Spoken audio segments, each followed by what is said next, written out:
ప్రాణపక్షితో వదిలేస్తా. నువ్వు నీకు మాటిస్తున్నా షేర్వా ఖాన్, ఆ హోటల్ ద్రోగిని నాకు అప్పగించు. నిన్ను నీ సైన్యాన్ని ప్రాణాలతో వదిలేస్తా. నాకు ప్రాణభిక్ష పెడతావా? నీ ఒంట్లో కుర్మా ఉంటే, నీ కథలో ఇడ్లీ ఉంటే ఈ హోటల్లో 100 బోండాలు పంపిస్తా. చట్నీ కింద పడకుండా తిను. నా హోటల్ని, నా ఓనర్ని, 100 మంది సైన్యాన్ని నీకు అప్పగిస్తా. మురిగిపోయిన బోండాలు ఎన్నుకొని మరీ పంపించు. వాటి వాసన చూస్తేనే సగం సస్తావురా. వాసన ఎక్కువైనా పర్వాలేదు, తక్కువ కాకుండా చూసుకో. 100 బోండాల్లో 1 బోండా మిగిలిన నువ్వు ఓడినట్టేరా.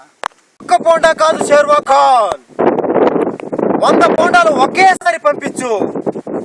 చట్నీ మిగలకుండా నాకేస్తా.